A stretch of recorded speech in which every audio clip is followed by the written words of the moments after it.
Alright, this is my second take because I made an oopsie. Episode 90, and finally something easy for me. Today we travel to the Andes Mountains talking about llamas. Also pronounced llama or llama, they are the largest of the South American camelids at 5'7" to 5'11" tall and weighing anywhere from 287 to 600 pounds. Native to the mountains of Peru, Bolivia, and northern Chile, this New World cousin of the camel was a massive point of culture, civilization, and may be responsible for the rise of the Incan Empire. But before we get too far into that, let's discuss the history of the rabbit-eared sheep giraffe. For those of you who don't know, the entire family of camelids originates from the Great Plains of North America. This emergence happened roughly 40 million years ago and most likely brought about the basic form of the animal we know today, like the long neck and long legs.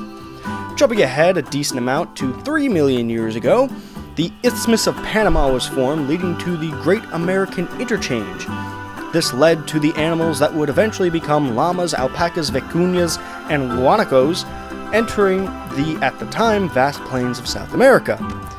And as time went on, some of these animals would make their way into the mountains, developing a larger stature and a thick wool coat to protect them from the cold and cliffs.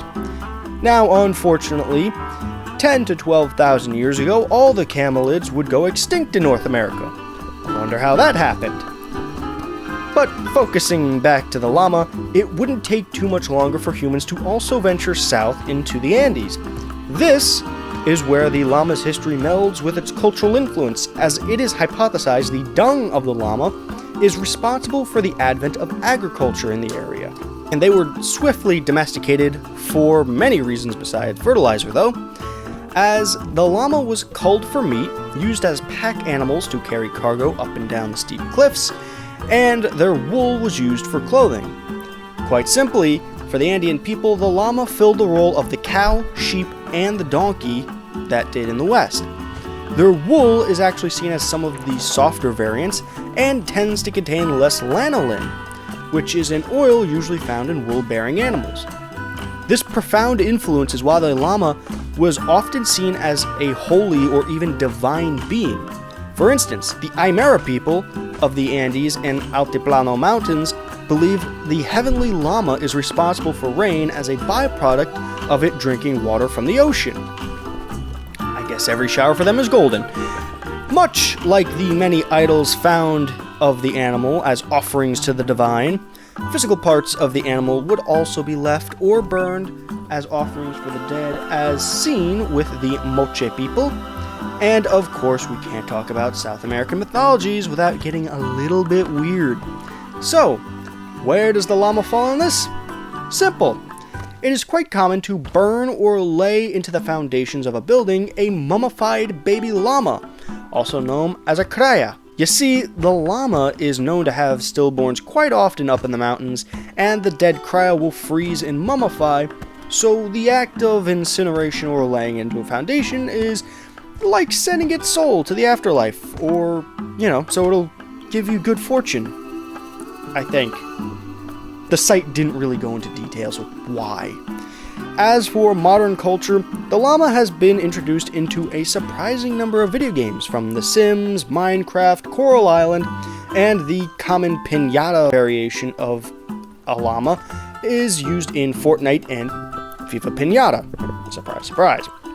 As well as one of the few Disney movies I actually enjoy, The Emperor's New Groove. Having the main character Cusco transformed into a llama as the main plot point. With all the entertainment, there's also one extra impact they may have on humanity. Scientists have determined that llamas might help us fight types of coronaviruses. There is an antibody that llamas have that could help protect against MERS, SARS, and the titular COVID-19, but that's still in testing. Now, since this is a domesticated animal, what are we looking at as far as a farm animal or even a pet? Well, I've kind of already gone over the utility like wool and pack weight, so I guess ownership is the only real thing to go over. It's actually looking really good. Llamas are very social animals and tend to be naturally curious. A properly raised llama can be extremely affectionate and even used as a therapy animal. They're also very expressive with upright ears showing a form of happiness or excitement, and pinned back ears meaning anger or sorrow. Which means, unlike with your cat, you won't actually have to worry about what it's thinking because it will straight up tell you. And if you are a small-time sheep herder, buying a llama may not be a bad idea, as they are great guard animals against feral dogs and coyotes. But in that case, you only want to buy one. They work best as sole sentries. So, finally, what if you want to buy a llama of your own? What will you need? Well, for basic living, you're actually not looking at too much craziness. With only 10 to 12 pounds of food a day and 2 to 5 gallons of water a day, plus some basic shelter of roughly 50 square feet, the biggest pay point is probably going to be at least 1 acre of open land. So, that's going to be a bit of an issue in today's economic climate. But, depending on what kind of llama you want, it can actually be pretty cheap. A bog standard gelded llama can run as low as $500. That is less than the current Xbox Series X.